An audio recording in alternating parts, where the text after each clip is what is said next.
جو لوگ کمزور ذہن رکھتے ہیں ساری زندگی فیصلہ ہی نہیں ہوتا، کوئی ڈرتے رہتے ہیں، سہمے سہمے وقت گزارتے ہیں اپنے آپ کو فکری یہ جو ایمان ہوتا ہے یہ بندے کو طاقتور کرتا ہے، بندہ مضبوط ہو جاتا ہے۔ مجھے بتائیے نا، جب ایمان پکا ہو کہ روزی دینے والا اللہ ہے تو پھر بندہ کسی مالدار آدمی کے پیچھے کبھی بھاگتا ہے، کبھی کسی بڑے آدمی سے ڈرتا ہے؟ جب اسے پتا ہو کہ عزت اور ذلت اللہ کے دستے قدرت میں، پھر وہ سیاستیں سازشیں یہ کام کرتا ہے۔ تو پہلے تو مضبوطی ایمان درکار ہے ہمارے بچوں کے اندر، ہمارے مزاجوں کے اندر۔ جب تک وہ مضبوطی ایمان، حضرت مولا علی شیر خدا کرم اللہ تعالی وجہ الکریم ایک دفعہ بڑے علیل ہو گئے، کمزوری آ جاتی ہے، بندہ بیمار ہو جاتا ہے۔ تو ہمارے ہاں بیمار لوگ بعض اوقات ایسا جملہ بولتے ہیں جو کفر کے زمرے میں چلا جاتا ہے۔ آپ پریشان ضرور ہیں، تکلیف میں ضرور ہیں، لیکن آپ بات وہی کریں گے جو شریعت اجازت دیتی ہے۔ حضرت علی شیر خدا شدید علیل تھے، ایک صحابی تیمارداری کرنے گئے تو حضرت مولا علی کا چہرہ دیکھ کے پریشان ہو گئے، کہنے لگے آپ تو بڑے سخت علیل ہیں، اللہ خیر کرے، اللہ تعالیٰ آپ کو صحت دے۔ تو حضرت علی کہنے لگے تو فکر نہ کر، مجھے اس بیماری سے کچھ بھی نہیں ہوگا۔ نے کہا کیوں؟ فرمانے لگے مجھے نبی پاک علیہ السلام نے فرمایا تھا علی اس وقت دنیا سے جاؤ گے جب داڑھی خون سے رنگین ہو جائے گی،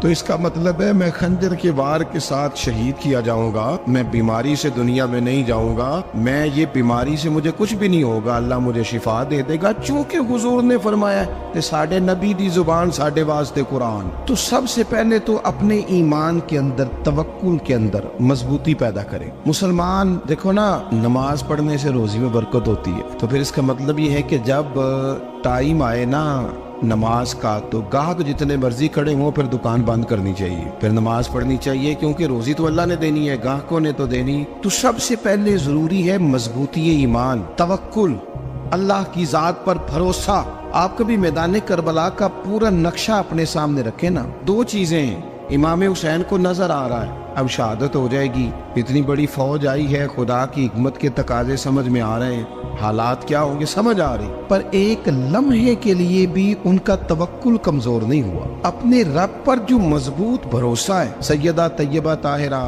حضرت فاطمہ الزہرا رضی اللہ تعالیٰ عنہا اونٹ کے بالوں کی بنی ہوئی چادر اوڑھ کر چکی پیس رہی تھی۔ یہاں بیویاں بڑا روتی ہیں، غریبی بڑی ہے، بڑی غریب بھی ہے، حالانکہ اب کون بندہ پیوند والے کپڑے پہنتا ہے جی؟ اب تو بڑی مشکل سے وہ لوگ ملتے ہیں جو جوتا ٹوٹ جائے تو گانٹھ کے پہنے، ورنہ تو نئے جوتے آ جاتے ہیں۔ حضرت سیدہ پاک اونٹ کے بالوں کی بنی ہوئی چادر اوڑھ کے چکی پیس رہی تھی۔ نبی پاک صلی اللہ علیہ وسلم نے دیکھا، آنکھوں میں آنسو ضرور آئے، پر محبوب نے فرمایا فاطمہ دنیا میں تھوڑی سی تکلیف برداشت کرو، قیامت کی ساری عزت اللہ آپ کو ہی عطا فرمائے گا۔ تو توکل کی مضبوطی، اللہ کی ذات پر بھروسہ، اپنے رب کریم کے ساتھ امیدوں کا وابستہ کرنا، اس سے مضبوطی آئے۔ دوسرا فرمایا وَعَمِلُوا الصَّالِحَاتِ، بہترین عمل کیا جائے زندگی میں، نیک اعمال کیے جائے، وقت ضائع نہ کیا جائے، ہر وقت کوئی نہ کوئی کام بندہ کرتا رہے۔ یہاں بہت سارے لوگ ہیں جن کو لوگ نیک کہنا شروع کر دیتے ہیں نا، وہ سمجھ لیتے ہیں شاید ہم سچی مچی نیک ہیں۔ لوگ جو کہتے ہیں حضرت صاحب کی بلا، پیر صاحب کی بلا، میں یہ طالب علموں کو، دوستوں کو، بلکہ اپنے آپ کو بھی کئی دفعہ کہتا رہتا ہوں، اپنے آپ کو سمجھاتا ہوں کہ یہ لوگ تجھے کہہ رہے ہیں حضرت صاحب، یہ تو رات کو تو اپنے آپ سے پوچھنا، اپنے رب سے پوچھ، کبھی موقع ملے تو اپنی گریبان میں جھانک، غور کر کے تیری کیفیت کیا ہے، تنہائی میں تیرا دل اللہ سے جڑتا ہے کہ نہیں، عبادت میں دل لگتا ہے کہ نہیں، خدا کا خوف دل میں رہتا ہے کہ نہیں، غریب کی محبت، عزیزوں قربت والوں کا احساس طبیعت میں موجود رہتا ہے کہ نہیں۔ ایسے تو میرا مطلب ہے، لوگ کہہ دیتے ہیں حاجی صاحب آپ بڑے سخی ہیں، تو اس سے تو نہیں نا بندے نے سخی ہونا، سخی تو تب ہونا ہے جب اللہ کی بارگاہ میں مقبول ہوگا۔ اعمال صالحہ، نیک کام، اور وہ کرتا رہے بندہ، کوئی بھی کام اسے نیکی کا مل جائے نا۔ دیکھنا اپنا معیار ہر انسان نے بنایا ہوتا ہے کامیابی کا۔ کچھ لوگوں کا خیال یہ ہوتا ہے کہ بچے میرے پڑھ گئے، اپنی اپنی جگہ پہ سیٹ ہو گئے، میں اب بڑے سکون میں۔ کچھ کی رائے یہ ہوتی ہے کہ میں نے سب بچے بچیوں کا بیاہ کر دیا ہے، گھر میرا بن گیا ہے، اب میں بڑے آرام میں ہوں، قرار میں ہوں، سکون میں ہوں۔ تو اپنی اپنی رائے ہوتی ہے، لیکن حقیقت وہ ہے، اصل وہ ہے جسے اللہ کے قرآن نے بیان کیا۔ اللہ کریم نے فرمایا والعصر، اے محبوب علیہ السلام ہمیں آپ کے زمانہ مبارکہ کی قسم ہو، ان الانسان لفی خسر، فرمایا بے شک انسان خسارے میں، نقصان میں۔ اپنے تئیں کوئی دعویٰ کر لیتا ہے آپ دیکھتے ہیں کہ بہت سارے لوگوں کے دعوے اپنے اپنے ہوتے ہیں نا. کسی بھی طالب علم سے آپ پوچھیں پیپر دے کے آئے تو پیپر کیسا ہوا ہے تو کیا کہتا ہے؟ جب کینڈیڈیٹ الیکشن لڑتے ہیں تو رات کو جب وہ سوتے ہیں تو سارے جیت کے ہی سوتے ہیں. ان کو سب یہی کہتے ہیں کہ لوگ سارے تیرے ساتھ ہی ہیں. حالات یہ جتنے بادشاہ حکمران ہوتے ہیں ان کے بگڑنے کی بنیادی وجہ ہوتی ہے کہ یہ خوش فہمیوں میں مبتلا ہوتے ہیں. ہم میں سے بھی ڈھیر سارے لوگ ہیں جو خوش فہمیوں میں مبتلا ہیں. کچھ کہتے ہیں جناب ہماری نسبت بڑی تگڑی ہے. بھئی نسبت تو امام حسین سے تگڑی تو کسی کی نہیں نا. تو ساری رات نماز پڑھتے تھے, روزے رکھتے تھے, اللہ کو یاد کرتے تھے. آپ خالی نسبت پر بیٹھ کر عمل چھوڑ جائیں تو یہ کیسے ممکن ہے؟ تو اپنے اپنے تئیں لوگوں نے معیار کامیابی کے قائم کر لیے ہیں. اللہ فرماتا ہے کہ محبوب مجھے قسم ہو زمانے کی انسان نقصان میں. یہ دن بدن جو وقت گزار رہا ہے تو اس کا نقصان, اس کا خسارہ, اس کا گھاٹا بڑھتا جا رہا ہے روز نقصان میں. کتنا کتنا عمر کا حصہ لوگوں نے ضائع کر دیا. کتنے کتنے بہترین لوگ تھے لیکن روزی روٹی کے پیچھے وقت سارا برباد ہو گیا. یہ رزق حلال کے لیے دوڑ دھوپ ہو وہ تو بڑی بات, لیکن تکبر کے لیے اور خواہشات, بیجا خواہشات کی تکمیل کے لیے, ایک دوسرے سے آگے بڑھنے کے لیے بڑا وقت ضائع کیا لوگوں. اچھا کوئی بھی نہیں جیتا, خاندانوں میں بھی کوئی نہیں جیتا, برادریوں میں بھی کوئی نہیں جیتا, پر لڑائی ساری زندگی کی ہے. میں نے آگے گزرنا, میں نے آگے, حالانکہ کوئی کسی کو جیتنے دیتا ہی نہیں. اپنے اپنے تئیں لوگوں نے معیار قائم کیے کامیابی کے. اللہ فرماتے ہیں بے شک انسان نقصان میں ہے لیکن جس میں 4 خوبیاں پائی جائیں اللہ کا قرآن کہتا ہے وہ بندہ کامیاب ہو. کون کون سی؟ الا الذین آمنوا. سب نقصان میں نہیں سوائے ان لوگوں کے جو ایمان لائے. سب سے پہلے کیا کرے؟ ایمان ہو اس کے پاس, مضبوط ایمان. وعملوا الصالحات, اور ایمان بھی لائے اور نیک کام بھی کرے. اور صرف نیک کام نہ کرے, وَتَوَاصَوْا بِالْحَقِّ, لوگوں کو حق بات کی نصیحت بھی کرے. اور ظاہر ہے سچ بولے گا, حق بولے گا تو بڑے لوگوں کے مفادات کو ٹھیس پہنچے گی, کچھ لوگوں کو تکلیف بھی ہوگی. تو اب جب تکلیف ہوگی تو پھر مصیبت بھی آئے گی. تو اگر حق بات کہنی ہے تو پھر کیا کرے؟ وَتَوَاصَوْا بِالصَّبْرِ, اور ایک دوسرے کو صبر کی بھی وصیت کرے. 4 چیزیں پائی جائیں, ایمان, اعمال صالحہ, حق کی نصیحت, اس رستے میں آنے والی تکلیف پر صبر. اگر یہ 4 چیزیں میسر آتی ہیں تو اللہ کا قرآن کہتا ہے بندہ کامیاب ہے. اور اگر یہ 4 چیزیں نہیں تو پھر کوئی بندہ جتنا مرضی دعویٰ کرے, جتنا مرضی شور کرے, جتنا مرضی اعلان کرے, وہ کامیاب ہو سکتا. سب سے پہلے تو اپنا ایمان پکا کرے.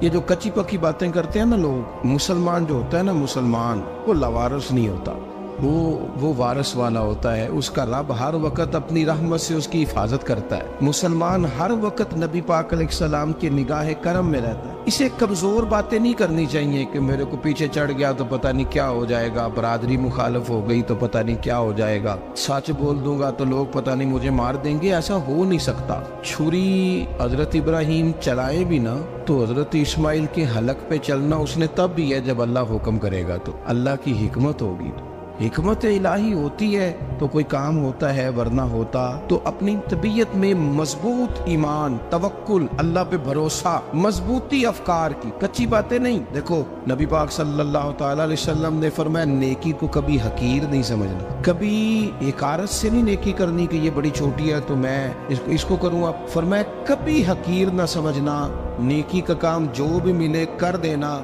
فرمایا اگر بھائی سے مسکرا کے ملو گے بنا تو اس پر بھی اللہ تمہیں صدقے کا ثواب عطا کرے گا.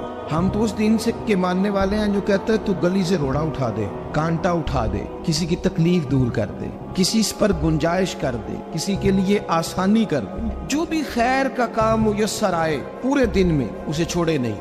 صبح گھر سے نکلے, وہ ایک صحابی تھے, غالباً تابعی تھے, تو بازار جاتے اپنے غلام کے ساتھ تو سارا بازار گھوم کے واپس آ گئے. خادم نے کہا جناب کو نہ کوئی خریدا نہ کچھ بیچا, تو آپ سارا بازار گھوم کے آ گئے. فرمانے لگے تیرا کیا خیال ہے؟ میں نے کچھ بھی نہیں کیا. کہا جناب پھر کیا کیا ہے؟ فرمانے لگے تم نے دیکھا جو بندہ بھی گزرا میں نے اس کو کہا السلام علیکم, تو کتنی کو نیکیاں میں جمع کر کے آ گیا ہوں. کوئی خیر جو میسر آئے. ہم سمجھتے ہیں کہ شاید کو کروڑ کو روپیہ ہوگا تو پوری مسجد بناؤں گا تو پھر میں نے نیکی کر دی ہے. شاید جناب میں, حالانکہ یہ چھوٹے چھوٹے کام ہے نا, چھوٹے چھوٹے کام, ان کی تو زیادہ ضرورت ہوتی ہے, ان کی تو زیادہ حاجت ہوتی ہے. کوئی آپ رستے میں گزر رہے ہیں تو نیچے کوئی کھڈا بنا ہوا ہے تو اس پر ہم کیا کرتے ہیں, گاڑی میں بیٹھ کے تبصرہ کرتے ہیں اے روڈ کھورے کدو بننا ہے. بھئی یہ کھڈا ہے نا تو آپ نیچے اترے نا تو آپ دھابڑا لیں نا